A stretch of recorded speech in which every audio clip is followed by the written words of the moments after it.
Weeknights at 6. Howard Johnson's going to be the pinch hitter for Rafael Santana as we go to the 9th inning. And the Mets have come from behind 22 times this year to win ball games.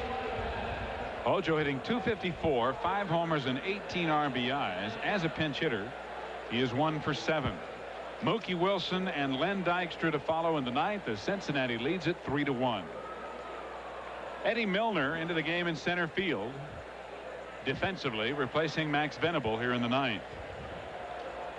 And Ron Robinson trying to pick up his 9th save of the year as he is in relief of the starter Scott Terry.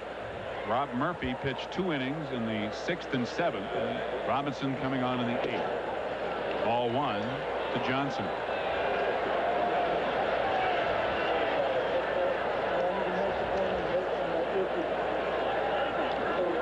Johnson hitting .271 left-handed, only .182 right-handed. 1-1.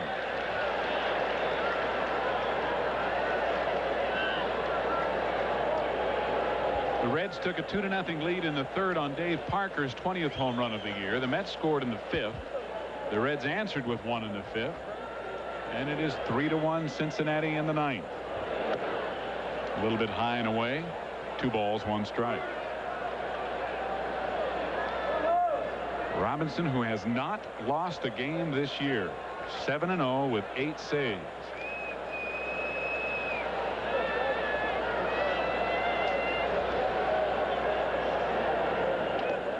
Johnson fouls it off at home plate and the count 2-2. Reds with a very strong bullpen. Robinson, of course, with that fine record of 7-0. Franco with a record of 15 saves. John 3-4 in the year. And they have a good bench too, Ralph. Their biggest problem was the first 2 months of the year they weren't hitting. And their starting pitching wasn't good. Johnson takes a called 3rd strike and runs down to first base safe. Now Jerry Davis made 1 call and changed it. And Bo Diaz is complaining that Johnson ran into him and knocked him off the ball and then knocked the ball into the infield area. And Eric Gregg and crew chief Doug Harvey are now conferring, so we'll see what the call. Both Harvey and Davis ruled Johnson safe after Davis made some kind of other call initially. Once the fielder has touched the ball, then you can do anything you want with the ball. Dave Parker all the way in from right field to argue. Pete Rose out from the bench to argue. Diaz dropped the ball on the called 3rd strike. And he and Johnson collided. And you're right, Ralph. That ball's in play. And Johnson has just as much right to run to first base as Diaz does to run after the ball. Pete's saying that Johnson hit the ball and knocked it away from him. Well, that's inadvertent.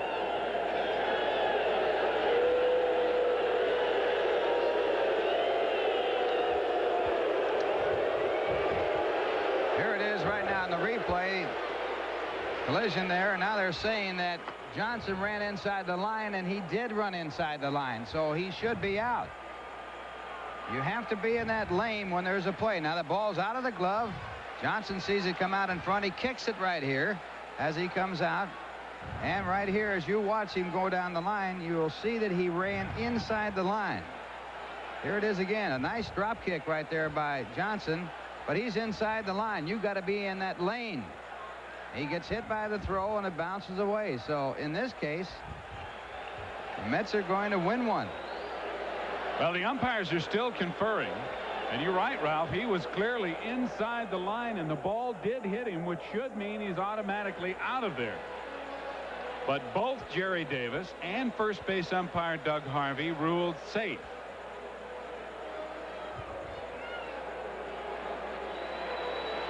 And Doug Harvey is questioning Jerry Davis rather intensely. And the object here is to get it right. Rose standing by patiently. The Mets lost Darryl Strawberry when he was kicked out of the ball game for arguing on a strike call. Pete Rose handling this thing very calmly. He doesn't seem to be very satisfied with the explanation, though, does he? Of course, the runner on first base means the time run is at the plate for the New York Mets. Billy DeMars has come out to join the discussion as the umpires try to explain themselves to Cincinnati manager Pete Rose.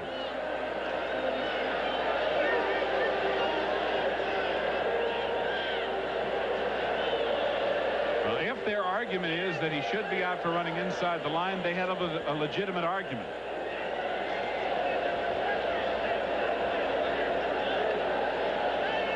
They're probably talking about both ends of the play. Doug Harvey, of course, a veteran of many years, considered to be one of the top umpires in the National League. He, the white-haired one, and he is the crew chief of this four-man crew, consisting of Jerry Davis, Dana DeMuth, and Eric Gregg. Robinson looking on as Pete Rose discusses the situation. Here it is again, a strikeout, but the ball not caught, so the runner's entitled to run to first base. They either have to tag him or throw him out, and the ball kicked right there. And right here, as you watch Johnson go down the line, he is not in the lane. He gets hit by the throw, and technically he should be out.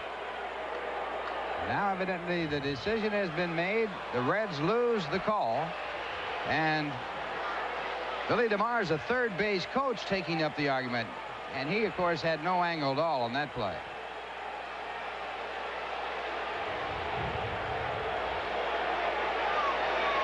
Now the argument heats up.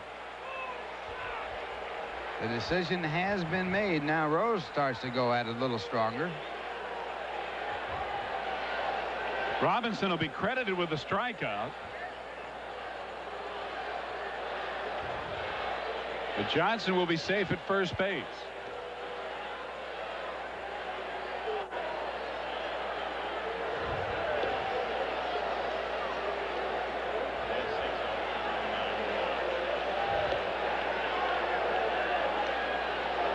Pete may have been patient and relatively calm, but he is certainly not giving up.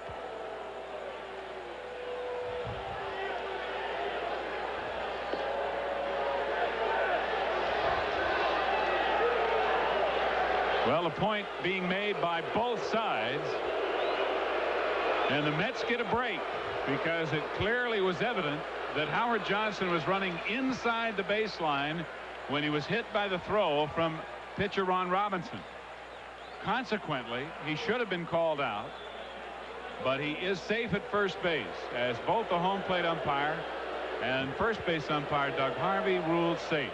And the official scorer has ruled it obviously a strikeout and a pass ball on the catcher, even though they did have a play at first base and the throw by the pitcher was a bad throw.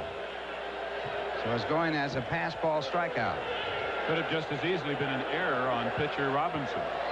So here is Mookie Wilson now, as Mookie, inserted when the double switch was made into left field, will hit with Johnson at first, nobody out, and Mookie represents the tying run. It's ball one. Wilson hitting .279, 5 homers, 16 RBIs.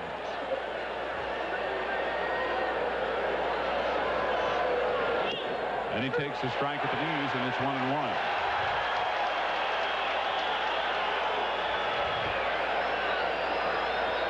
And time called as the ball gets away from the Cincinnati bullpen, retrieved by New York first base coach Bill Robinson.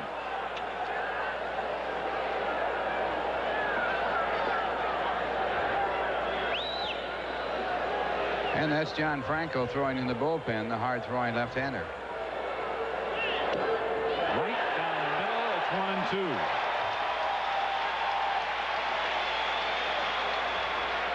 1-2. Len Dykstra on deck.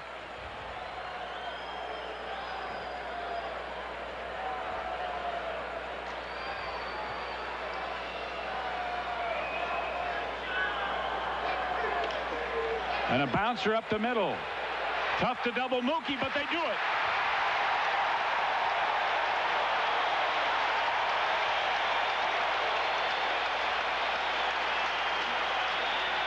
Well, only the second time that Mookie has hit into a double play this year.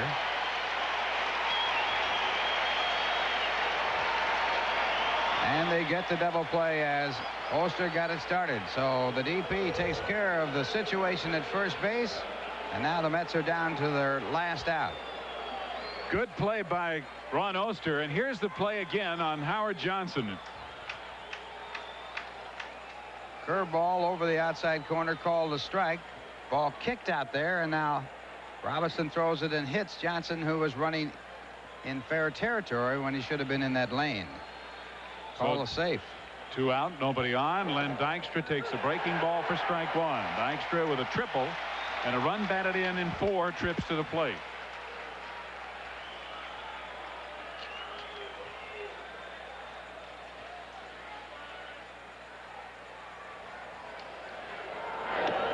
And that breaking ball a little bit outside, 1-1.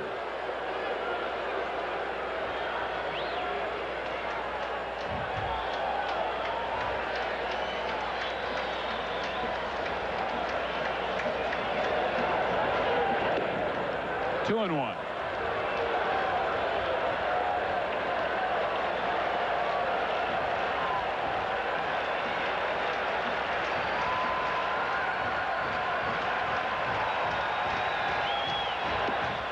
Three and 1.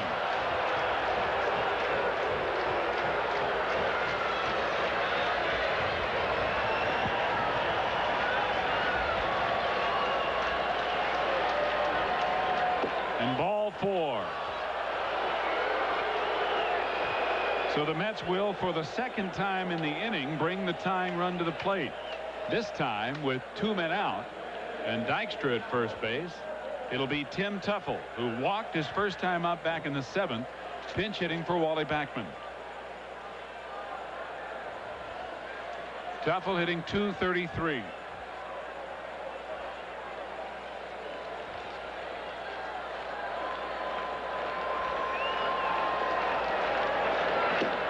And a breaking ball catches the corner for strike 1.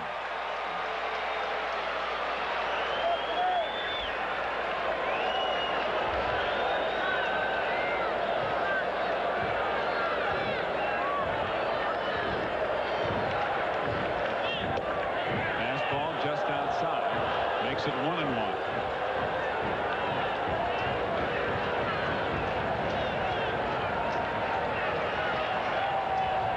Keith Hernandez waiting on deck.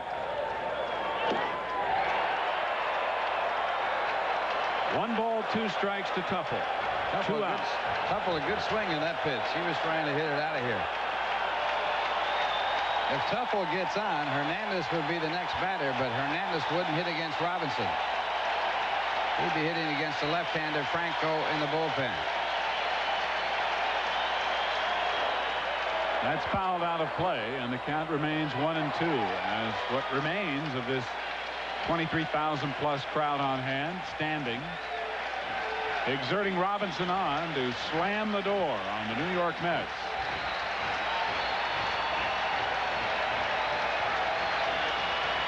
One ball, 2 strikes.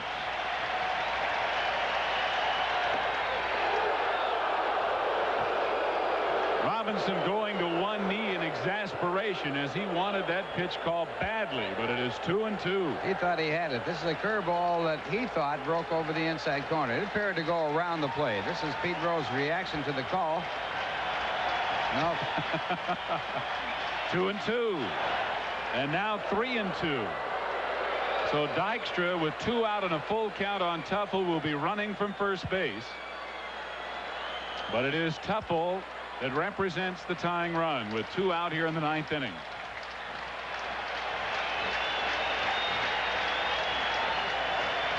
Dykstra off, and a fastball drilled into left center field. It's going to be a base hit and over the wall for a ground rule double. Dykstra will have to go back to first base. I mean to third base. He'll have to go back a base is what I meant to say, to third. And Cincinnati gets a break, even though the Mets move the tying run into scoring position on Teufel's double, as Dykstra is not allowed to score, and Pete Rose is going to home plate umpire Jerry Davis. So one would assume that he will bring Franco in with a double switch. Well, the grounds rule double, not that much of a bad break, because what really counts is where Tuffle would have ended up, and he's at second base. He would not been able to go to third. So Rose going to a double switch here as he goes to John Franco, the left-hander in the bullpen, bringing Franco in to pitch to the left-hand hitter Keith Hernandez, and Robinson loses a chance to pick up his 9th save of the year as he goes out of the ball game. And we'll be back in just a moment right after this word from Garcia Vega.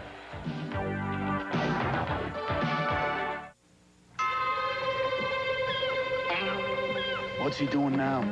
He's looking kind of funny at his cigar. Bet it's the wrapper. How come?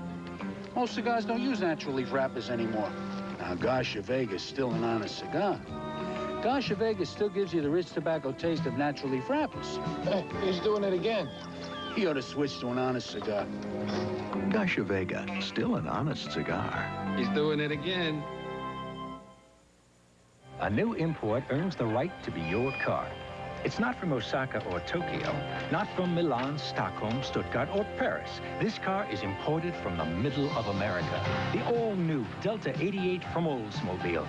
For a sticker price of under $13,000, Delta 88 may raise all standards in a full-size car. Other imports may have some catching up to do.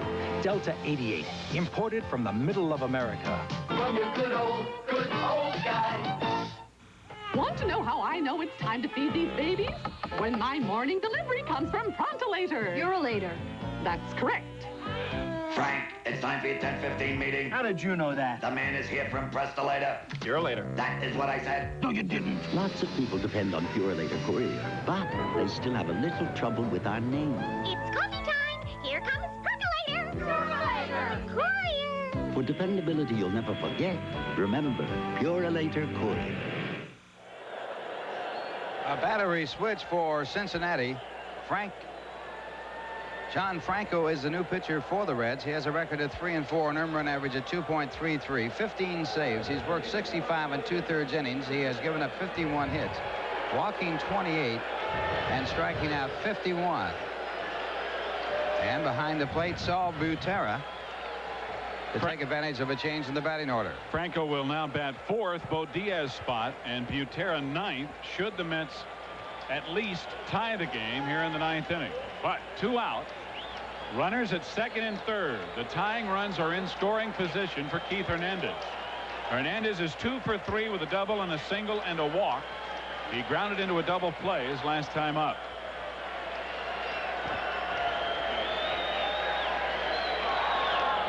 Keith fouls a fastball back for strike one.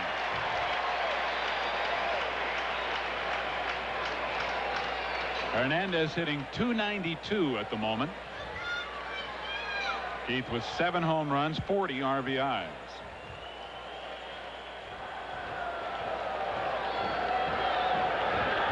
Keith 2 for 3 in this ball game with a walk.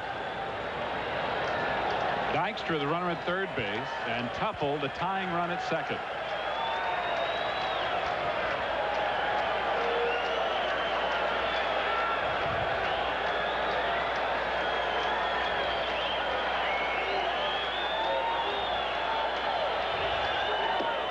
Fastball outside, the count 1-1.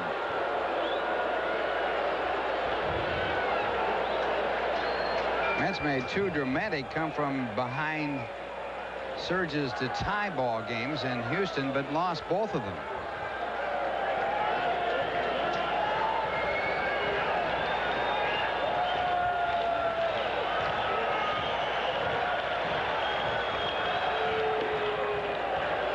Two balls, 1 strike. The Mets have their ace up there. Hernandez, one of the best clutch hitters around. Gary Carter, the #1 RBI man on the club, on deck. And the Reds have their ace reliever on the mound, John Franco, with 15 saves. Brooklyn's own John Franco having a fine year for the Reds.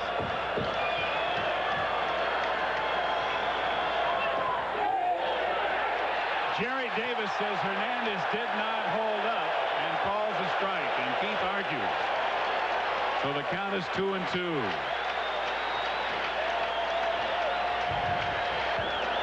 Well, right right here, the ball in the dirt. He starts to swing and appears to definitely hold up, but the home plate umpire called the play himself without asking for help from the third base umpire, Eric Gregg, and that's what Keith is hot about. Well, the Reds get a break after the Mets got a break, and Johnson getting aboard earlier in the inning. So it's 2-2 with 2 out to Hernandez. And he hits it to right field. Parker going back. No, he drops the ball. Both runs score. Hernandez to second, and the game is tied. Unbelievably, Dave Parker drops the final out of the ball game, and the Mets tie the game on the error. Well, you see it happen once in a while. The one-handed catch. He tried to nonchalant it. Parker noted for that. And it cost him a ball game right here, at least at this point in the game. Reds had it wrapped up. All he had to do was catch it. It was not that tough a catch. But Parker with the one-hand showboat type catch. And he is there. It's a routine play right there, and he doesn't make it. Once again, another look at it. Off the heel of the glove. Parker looks in, no ball. The game tied. The go-ahead run at second, and Carter the batter. The two-base error on Dave Parker, allowing the tying runs to score as Dykstra comes in from third, Tuffle from second, and Hernandez, the go-ahead run in scoring position, still with 2 out. No RBIs for Keith, but he'll take them.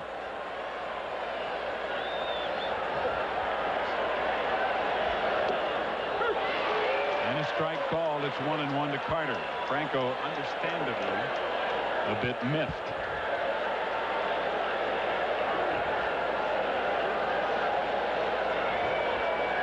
Hernandez hit it a long way, but just to the warning track. And Parker dropped it. In the dirt, Butera picks it nicely, and the count now 2 balls, 1 strike.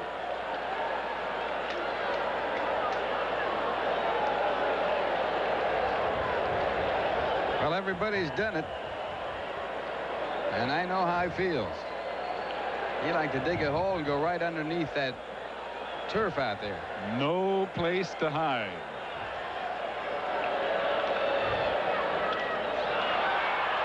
And a fly ball into right center. Eddie Milner and Parker both calling for it, and Parker says, I got to take this one, and he does, in front of Milner to end the inning. But the Mets tie it on the 2-base, 2-out error by Parker here in the 9th inning. So we'll go to the bottom of the 9th, tied 3-3 after this for Ford. Tuffle, so the base hit puts a runner at first with 1 out and brings up Saul Butera. Well, Hernandez felt he should have had that ball, but that overspin hop on the rug, that second bounce, and that ball just stays down farther than you think it's going to. It went right under Keith's glove. Sal Butera batting for the first time, hitting .219 on the year. Inserted into the game when Franco was brought in the 9th. And Pete Rose making the double switch, taking Diaz out.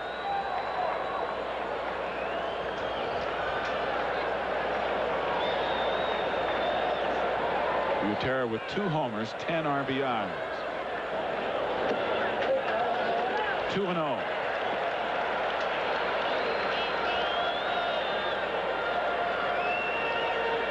Sisk retiring 4 in a row before the base hit by Oster.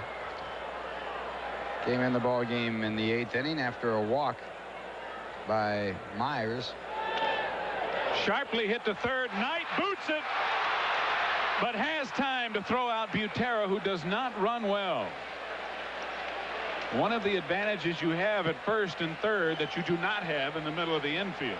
Well, Knight loses a force play at second, and this puts a runner in scoring position with 2 men out as he bobbles a ball. Not charged with an error as he picks up an out at first, but this could be a big problem for the Mets.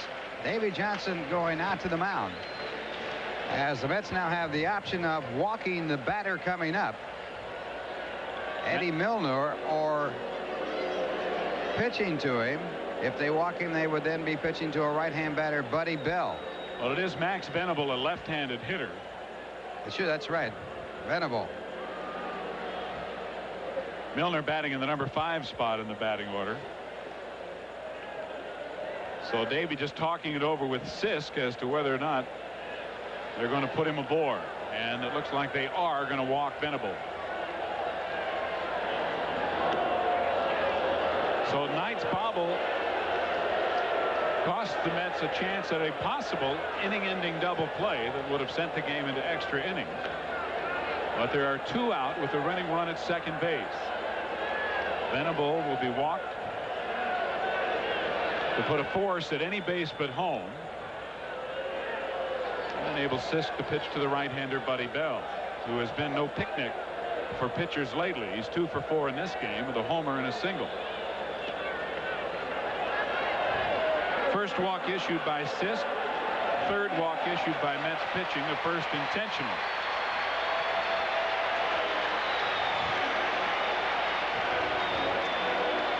So Bell with 6 homers and 31 RBIs, now hitting .259 on the year, stands in with 2 out on the winning run at second base. Oster at second.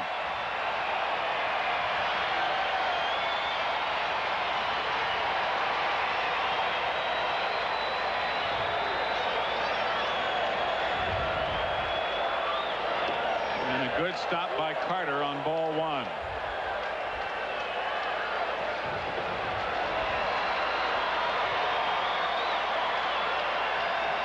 It's a 3-3 tie with 2 out in the bottom of the 9th inning.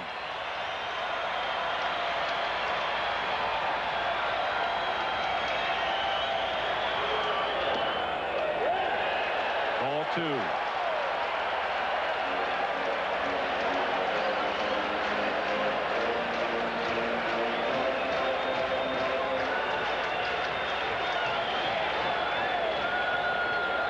Two balls, no strikes. And a ball hit to third. Knight with a race to the bag beats Oster to third base, and the inning is over. The Reds get the tie, or rather the winning run aboard, but leave 2 here in the 9th inning, and we're back to extra frames, tied at 3 after this for Bud Light.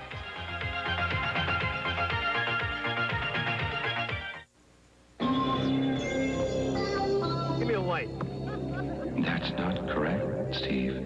Don't just ask for a light beer. Come on, give me a light. You asked for it, Steve. Bud Light! Yes, Steve. Bud Light, the light beer with the first name and taste. Don't just ask for a light. Bud Light, because everything else is just a light, Steve. For over 20 years, Manufacturers Hanover has been coming through for us. We got the low. We got the low. We got the low. Today, we're a mid-size company, and they're still committed to helping us grow. With credits and bottom-line ideas like the business manager. It's a cash management and accounting package designed for our size company. Simple, even for me. And they're the only bank that offers it. That's commitment. Nice. That ours? Mm-hmm. Beautiful. The Business Manager, another bottom-line idea from Manufacturers Hanover Trust. When you buy a Nissan 300ZX, you buy a legend, a tradition of many Z cars, each meticulously made to the tolerance of an expensive watch. You buy a racing heritage unmatched by any car in its class. But most of all, when you buy the awesome 300ZX, you buy Nissan, America's #1 selling import car. The name is Nissan. Burger King introduces a great new taste in burgers, the Double Deluxe. Double or nothing, that's how I play. Got a great new taste and I got it my way. Double flame broiled burgers, double melted cheese, crisp, sizzling bacon, lettuce, and tomato. This is a Burger King town. Try the Double Deluxe. No single fried lettuce and tomato burger comes close. We know how burgers should be. Kevin Mitchell to lead it off here in the top of the 10th inning. The ball game tied at 3. Kevin taking the first pitch for ball 1. Mitchell in this ball game in the 8th inning, batting for the first time, and he goes after that off-speed pitch and misses. 1 ball, 1 strike. Mitchell hit a vicious line drive to center field, his only at bat back in the 8th inning. Ball caught by the center fielder Venable. And in extra inning affairs, the Mets are 6-7 on the year, and the Reds are 6-6. And the pitch back, a ball, and the count 2 balls and 1 strike. Reds have 3 runs on 10 hits. They've made 2 errors and 1 a critical error that sent the ball game into this 10th inning. 2-base error by Dave Parker on the final out of the ball game. Check swing, ground ball, foul. Count 2 balls and 2 strikes.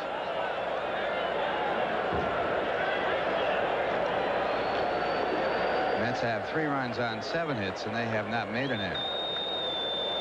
Mitchell to lead off for the Mets. Mitchell, after lining out in the 8th, now hitting .329 on the year. For the 3rd time on this road trip and since the All-Star break, the Mets have tied the ball game with a rally in the 9th inning. And a swing and a miss, and Franco strikes out Kevin Mitchell. First strikeout for Franco as he pitched just a 1/3 of an inning in the 9th. And he got Mitchell to go after that pitch earlier in the count. Came back to get him for strike 3. So 1 away here in the top of the 10th inning. Mets in another 3-hour ball game. And Rick Aguilera is going to pinch hit for Doug Sisk. Aguilera, hitting .174, is 0 for 2 as a pinch hitter. But that's not the whole story. Rick has 2 homers and 3 RBIs this year. And he goes after that off-speed pitch, and it's strike 1. Aguilera, the winning pitcher in yesterday's ball game. The Mets winning 4-2. On deck batter Ray Knight.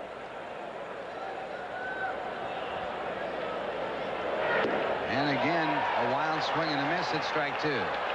Franco turning that ball over, and it moves away from the right-handed hitters. And of course, no matter how good a hitter you are as a pitcher, you don't see a lot of pitches, especially those kind. And he tries to get him to go for another one out of the strike zone. This time Aguilera lays off, and it's 1-2. This is the Mets' 35th 3-hour ball game of the year. Mets are 23-11 in their 34 games of 3 hours or more. In Houston, they played a 5-hour and 29-minute ball game. Extra inning ball game, the longest game played in the National League this year. 2-2 the count to Rick Aguilera. And now 3-2.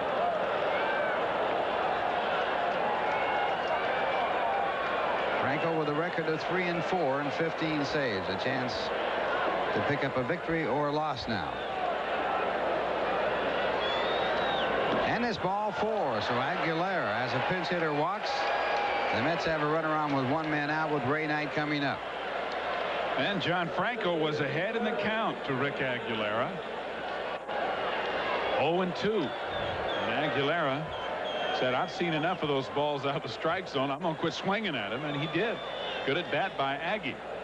Ray Knight 1 for 4 in this game. Singled back in the 2nd inning.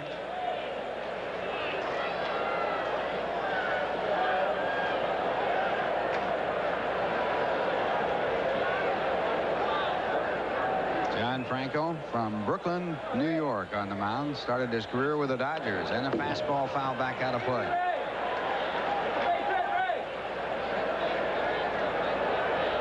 Ray with 14 runs batted in his last 18 ball games. 2 for 7 in this series. Both starting pitchers off the hook. Scott Terry had a chance to get his first major league win this year. And it's hit up the middle. A base hit in the center field. Venable fields it, tosses it back in, and Aguilera goes on down to second base. Center fielder is Eddie Milner.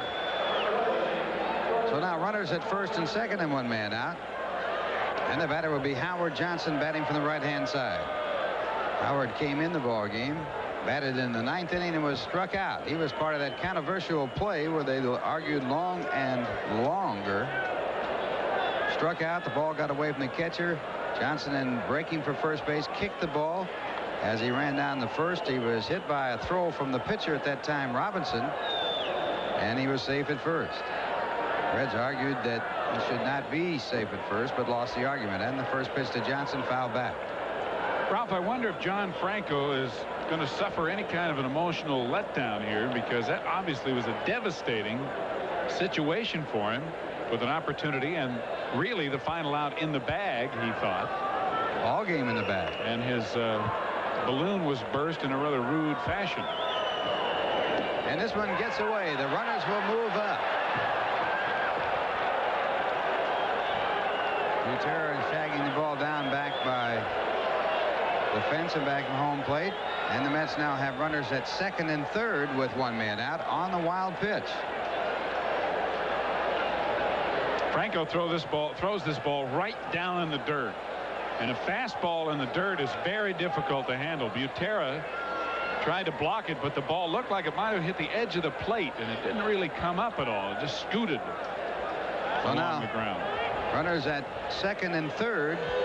Infield is being brought in for a play at the plate. They count 1 ball and 1 strike to Howard Johnson. And he goes after that sinking fastball, and it's 1-2. Johnson, a much better hitter, batting from the left-hand side of the plate. As a right-hand batter, he's hitting 182. As a left-hand batter, hitting 271. Mookie Wilson, the on-deck hitter.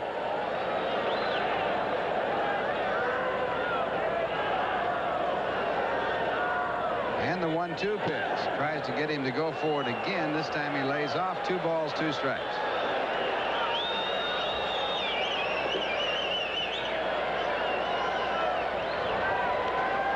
Franco considered by Pete Rose as the best relief pitcher in the National League. Infield in for a play at the plate. Tie ball game, 3-3, 1 out, top of the 10th inning. And he struck him out. Johnson chasing the ball almost in the dirt and struck out on a bad pitch. Bad pitch out of the strike zone. Second strikeout for Franco.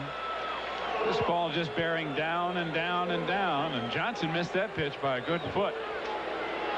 So now 2 men away, and Mookie Wilson the batter, and Mookie also batting from the right-hand side, and a much better hitter left-handed. Right-handed hitting 238, left-handed hitting 313. They're going to walk him. So it's going to be an intentional walk to Mookie Wilson to get to the left-hand batter, Len Dykstra. Almost threw it away. Len Dykstra, the next batter for the Mets.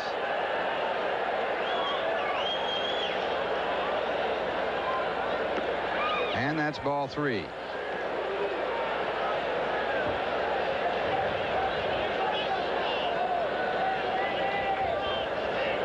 That's ball 4 to load up the bases. And now John Franco will be pitching to the left-hand batter, Len Dykstra. Dykstra in this ball game 1 for 4, tripled in the 5th. The drive and a run. First run for the Mets in the ball game. It was Lenny's 10th, or rather 12th RBI in his last 11 starts. One of the things here, if you're looking for a positive side for the Mets, Dykstra has a good eye at the plate. Dykstra worked out a walk in the 9th inning and scored one of the 2 runs to tie it on a 2-base error by Parker with 2 men out in the 9th inning. And he takes the first pitch, a called strike. And appropriately so, Ralph. Franco has not thrown many strikes in this inning. The pitches that Howard Johnson struck out on were out of the strike zone. He walked Aguilera to lead off the inning, and Dykstra taking the first pitch. 1 strike to count. And the fastball fouled back into the stands. So Franco out in front with a 2-strike count with the bases loaded, 2 men out, top of the 10th inning. Score tied at 3.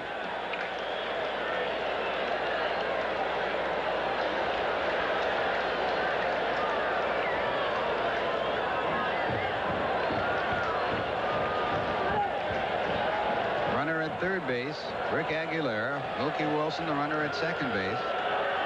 Make it at first base, and in between, Raymond. And it's strike 3. Dykstra is struck out, and that ends the inning.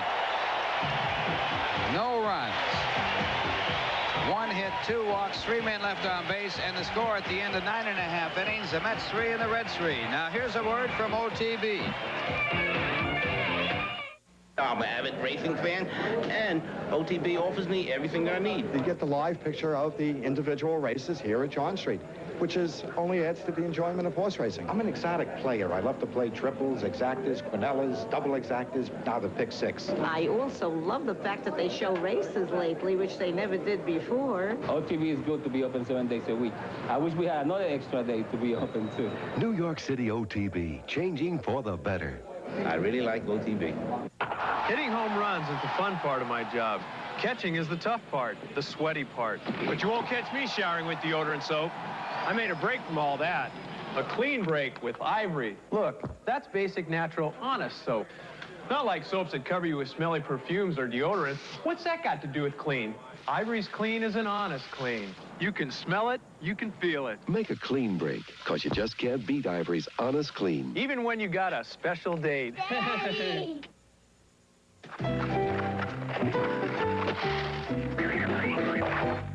I never realized the world was so full of hazards. That's why there's a company like MetLife. Because sometimes things do get out of control. Hey! That's why over 43 million people look to Met to be there when things go wrong. That's why you should get Met. It pays.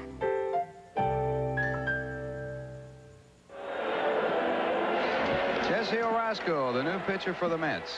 Jesse with a record of 4-4, 13 saves, an earned run average of 3.05. This is his 36th ball game. He has worked 44 and 1/3 innings so far this year, giving up 31 hits, walking 25, striking out 36, and he has been reached for 5 home runs. So Orozco pitching to Dave Parker as his first batter.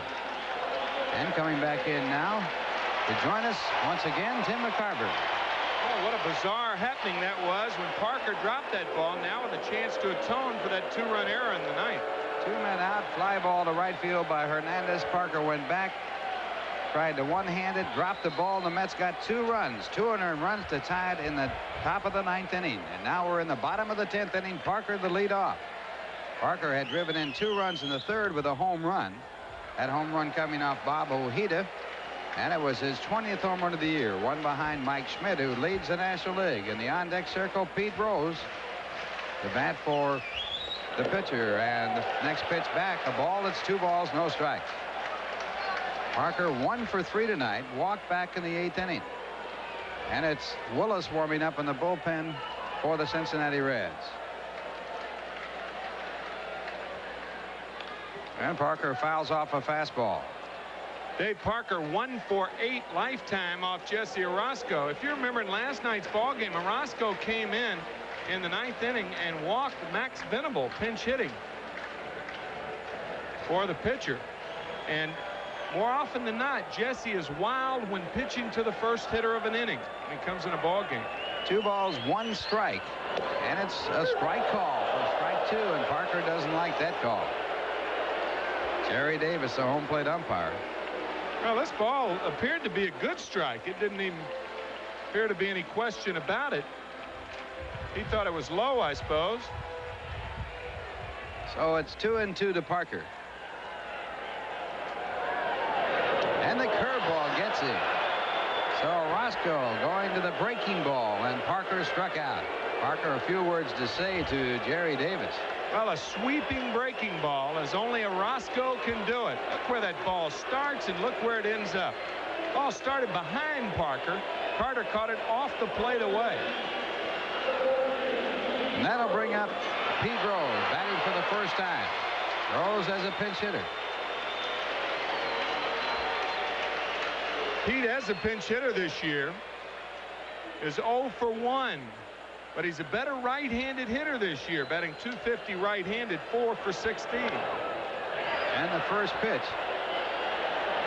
strike 1. Rose did not start the ball game, as is his custom, against a left-hand starting pitcher. Looks like Pete That front foot slips out of there. Rose, a lifetime batting average against the Mets of .301. And he looks outside the count. 1 ball, 1 strike. Pete with 4,246 hits in his major league career. Of course, that's the all-time high by a good margin. Ray Knight really close to the line at third. And the fastball just outside, 2-1. You can really afford to play Rose over. You've got a big gap, as you see, between Howard Johnson, who's shifting Rose towards second base, and Ray Knight playing about straight away. He's not on the line, but you can play way off the line with Rose hitting. Rose hitting .206 for the year. No home runs, 21 RBIs. And he lines it into center field for a base hit. So Rose with a pinch hit single, and the winning run is on.